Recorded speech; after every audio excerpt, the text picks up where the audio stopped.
चलो તમે એક વિચાર કરો કે આ તમારા સર દોડતા દોડતા તો કેમ આયા હશે? તો તમને આમ થોડોક આઈડિયા આવી જ ગયો છે. શું લઈને આવે છે તમારા સર? Assignment solution. કયું ધોરણ? તો કે સર 9મું ધોરણ, પ્રકરણ 4, વિભાગ બી. તો હા બેટા, બીકે સાયન્સ ઇન્સ્ટિટ્યૂટ પર એસાઇનમેન્ટ સોલ્યુશનના વિડીયો આવવાના ચાલુ થઈ ગયા છે. તમે ચેનલને સબસ્ક્રાઇબ ના કરી હોય તો ચોક્કસથી સબસ્ક્રાઇબ કરો, અને આપણે સબસ્ક્રાઇબ કર્યા પછી શું કરીશું? આપણા મિત્રોને શેર કરીશું. ઓકે, તો આજે આપણે શરૂઆત કરવાના છે પ્રકરણ 4, વિભાગ 2. ત્યાં પહેલો દાખલો છે, નીચેનામાંથી કયા બિંદુઓ સમીકરણ 3y - 2x બરાબર a ના ઉકેલ છે અને કયા બિંદુઓ ઉકેલ નથી તે તપાસો. તપાસ એટલે ડોક્ટર તપાસે એમ નથી તપાસવાનું, બરાબર? આપણે શું કરીશું? ગણતરી કરીશું. ચલો શરૂઆત કરીએ. તો અહીંયા તમને સમીકરણ આપેલું છે. સમીકરણ છે 3y - 2x બરાબર 1. હવે ઘણા બધા વિદ્યાર્થીઓ સર આ બંને આમ લાવી દઈએ, વ્યાપક સ્વરૂપ બનાવી દઈએ. કશું જ કરવાનું નથી. જોજો બેટા, ખાસ શું કરીશું? તો આપણને પહેલા ખબર હોવી જોઈએ કે આપણને જે અહીંયા બિંદુઓ આપ્યા છે એ કોઓર્ડિનેટ્સ છે. એટલે પહેલો હંમેશા x યામ હોય અને બીજો y યામ હોય, બરાબર? હવે અહીંયા જુઓ, y પહેલો છે, અહીંયા x પછી છે. તો અહીંયા x પહેલો છે ને y પછી છે, એટલે ભૂલ ના થાય બેટા. પરીક્ષાની અંદર x ની જગ્યાએ x જ આમ મૂકવાનો અને y ની જગ્યાએ y. આ x અને y આમ તમે જ્યારે સમીકરણમાં xy ચલની જગ્યાએ મૂકો છો, બરાબર, તો જવાબ બે બાજુ તમને અહીંયા એક આપે છે તો બંને બાજુ સમાન થાય છે કે નહીં એ ખાસ ચેક કરવાની. જો બંને બાજુ સમાન થઈ જાય તો ઉકેલ છે, નથી થતું તો નથી. ઓકે, ચલો શરૂઆત કરીએ. 3y - 2x = 1. ચલો x ની જગ્યાએ આપણે 2√2 મૂકીશું અને y ની જગ્યાએ 3√2. ચલો તો y ની જગ્યાએ 3√2 માઈનસ 2 ની જગ્યાએ 2√2 = 1. 3 3 જા 9√2, 4 2 જા એટલે 2 દુ 4, √2 = 1. હવે √2 બંનેમાં સમાન છે, કોમન કાઢો તો કોમન કાઢો, ના નાખો કોમન ના કાઢો તો ડાયરેક્ટ 9 માંથી 4 જાય તો 5 વર્ગ ગુણ્યા 2 is not equal to 1. then ડાબા is not equal to જબા. અહીં ઉકેલ નથી. મતલબ ડાબા અને જબા જો સરખા ના થાય તો ઉકેલ નથી. ઓકે, સેમ વસ્તુ અહીંયા પણ ચેક કરીએ. x યામ y યામ. તો સમીકરણ લખી દઈએ 3y - 2x બરાબર 1. ચલો y ની જગ્યાએ 0, x ની જગ્યાએ -1/2, 2 2 કટ, 0 ગુણ્યા 3 એટલે 0, માઇનસ માઇનસ પ્લસ, 0 + 1 1, તો 1 = 1, એટલે કે ડાબા બરાબર જબા, તેથી ઉકેલ છે. ઓકે, પતી ગયું બેટા. ચલો બીજો દાખલો. 4x = 5y + 2 દ્વિચલ સુરેખ સમીકરણને પ્રમાણિત સ્વરૂપમાં દર્શાવો અને a² + b² - c² ની કિંમત મેળવો. બરાબર, તો પહેલા આપણે પ્રમાણિત સ્વરૂપમાં દર્શાવીએ. ઓકે, ચલો તો 4x = 5y + 2 ને પ્રમાણિત સ્વરૂપમાં દર્શાવતા. તો પ્રમાણિત સ્વરૂપ દર્શાવવા માટે પહેલા પ્રમાણિત સ્વરૂપ તો આવડવું જોઈએ ને. તો પ્રમાણિત સ્વરૂપ છે ax + by + c = 0. ચલો તો x વાળું પદ પહેલું એટલે 4x, આ પ્લસ છે, આ બાજુ આવે તો માઈનસ. ચલો પ્રમાણિત સ્વરૂપ મળી ગયું. હવે કમ્પેર કરીને a = 4, b = -5, c = -2. હવે આપણે વેલ્યુ શોધવાની છે, એમાં કિંમત મૂકી દઈએ. ચલો a નો વર્ગ એટલે 4 નો વર્ગ, b એટલે -5 નો વર્ગ, c એટલે -2 નો વર્ગ. ચલો 4 નો વર્ગ 16, 5 નો વર્ગ 25 અને 2 નો વર્ગ 4. ચલો 16 વત્તા 29, તો 29 ને 10 39 ને 6 એટલે કેટલા? 45 ને પેલા થશે 45. તો આ આપણો થઈ ગયો આન્સર. ઓકે, લખી દો બેટા, બહુ ઈઝી છે, સ્ક્રીનશોટ લઈ લો.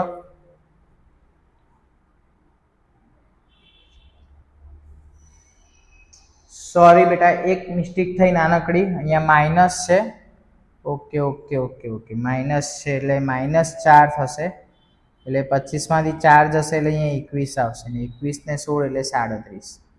ઓકે, નિશાનીમાં બેટા ખાસ ધ્યાન રાખવાનું, પરીક્ષાની અંદર ભૂલ ના થાય. લખી દો, સ્ક્રીનશોટ લઈ લો. નંબર 3, 2x - 3y = 10 દ્વિચલ સુરેખ સમીકરણને પ્રમાણિત સ્વરૂપમાં દર્શાવી a + 2b - 3c ની કિંમત શોધો. ઓકે, તો હમણાં આપણે જે બીજા નંબરનો દાખલો કર્યો બેટા, સેમ એ જ રીતે આપણે કરીશું. તો અહીંયા પહેલા આપણે લખીશું કે 2x - 3y = 10 ને પ્રમાણિત સ્વરૂપમાં દર્શાવતા. તો પહેલા તો આપણે પ્રમાણિત સ્વરૂપ લખીએ, ax + by + c = 0. ચલો ax + by, તો એનો મતલબ 2x તો છે જ, -3y પણ છે, +10 ને આ બાજુ લઈએ તો -10 એટલે શું થઈ ગયું? પ્રમાણિત સ્વરૂપ. હવે abc સાથે સરખાઈએ સમીકરણને, તો a = 2, b = -3 અને c = -10. હવે સિમ્પલ કિંમત મૂકી દઈએ, a + 2b - 3c, એની કિંમત 2, b ની -3, c ની -10. ચલો 3 દુ 6 એટલે પણ માઇનસ માઇનસ પ્લસ 10 તરી 30, 2 માંથી 6 જાય તો -4 + 30, તો કેટલા આવી ગયા? 26. ઓકે, બહુ સરળ છે બેટા. ચલો હવે બેટા ખાસ સમજો, દાખલો એકદમ સરળ છે, ગણતરી પર ધ્યાન આપીશું આપણે. અહીં સેલ્સિયસનું ફેરનહીટમાં રૂપાંતર કરતું સુરેખ સમીકરણ આપેલું છે. જો તાપમાન -30°C હોય તો ફેરનહીટમાં શું તાપમાન થાય? હવે બેટા ખાસ ધ્યાન રાખો કે તમને સમીકરણ પરીક્ષાની અંદર બદલે તો 1.8 ની જગ્યાએ શું આપેલું હોય? 9/5 એટલે 9/5 બરાબર. 9/5 કરશો તો પણ કેટલા આવશે? 1.8. ઓકે, ચલો શરૂઆત કરીએ. તો પહેલું તમને આપેલું છે તાપમાન કેટલું? -30°C. તો જે સમીકરણ આપેલું છે એની અંદર આપણે સેલ્સિયસની જગ્યાએ -30 મૂકી દઈએ, +32. ચલો હવે આપણે જાણીએ છીએ 1.8, તો પોઈન્ટ પછી એક જ અંક હોય તો છેદમાં શું લખી શકાય? 10 -30 + 32. ચલો 10 તરી 30, 18 તરી 54, -54 + 32, તો આન્સર શું આવી ગયો? -22 ફેરનહીટ. ઓકે, ચલો એ જ રીતે હું બીજો અહીંયા ગણું છું બેટા, જોજો ખાસ. તમને એમ થશે સર આ લીટીઓ તમારી સીધી નથી આવતી. હા બેટા નથી આવતી, કારણ કે આપણી જોડે બોર્ડ ડિજિટલ નથી. ઓકે, ચલો એટલે આમ સીધી આવી જોઈએ, પણ ઘણી વખત આમથી જુઓ તમે તો તમને આમ સીધી દેખાય, પછી આમથી જુઓ ને તો પાછી આડી દેખાય. બરાબર, એટલે એવું બધું થઈ શકે છે. ચલો આપણે એના ઉપર ધ્યાન નહીં આપીએ, આપણે ધ્યાન આપીશું દાખલા ઉપર. ચલો જો તાપમાન -58 ફેરનહીટ, તો હવે પાછું બીજું છે -58 ફેરનહીટ. સમીકરણ આપણને આપ્યું છે ફેરનહીટ 1.8°C + 32. ફેરનહીટની જગ્યાએ કેટલા મૂકી દઈશું? -58. તો -58 = 1.8°C + 32. +32 આ બાજુ આવે -32 સર. ચલો 8 ને 2 10 ની 0 વધી પડી 1 એટલે -90 = 1.8°C. 1.8 ગુણાકાર આ બાજુ આવે તો સરભાગાકાર. ચલો 1.8 એટલે છેદમાં 10 લખાય, છેદનો છેદ અંશમાં એટલે -990 ગુણ્યા 10 ભાગ્યા 18 × 5 90 તો -50° સેલ્સિયસ. બરાબર, જોઈ લો બેટા, લખી દો, સ્ક્રીનશોટ લઈ લો. દાખલા નંબર 5, જો x બરાબર 5 અને y બરાબર 4 એ સમીકરણ 4x - ky બરાબર 10 નો એક ઉકેલ હોય તો k ની કિંમત શોધો. બરાબર, બહુ સરળ દાખલો છે બેટા. તમને x અને y આપી દીધા છે, સીધા આપણે સમીકરણમાં મૂકી દઈશું. ચલો, સમીકરણ છે 4x - ky બરાબર 10. તો 4x તો 5 ઓછા k એટલે y 4 બરાબર 0. સોરી, અહીંયા 10 આપેલા છે. ચલો, +20 પેલી બાજુ જાય તો -20, તો -4k -20 -4k બરાબર -10, તો k બરાબર 10/4. તો આ કોનું મૂલ્ય મળી ગયું બેટા? કે તમે છેદ ઉડાડો તો ઉડાડી શકો. 2 × 5 = 10 ને 2 × 2 = 4. તો આ પણ જવાબ તમારો સાચો. ઓકે, લખી દો બેટા, સ્ક્રીનશોટ લઈ લો.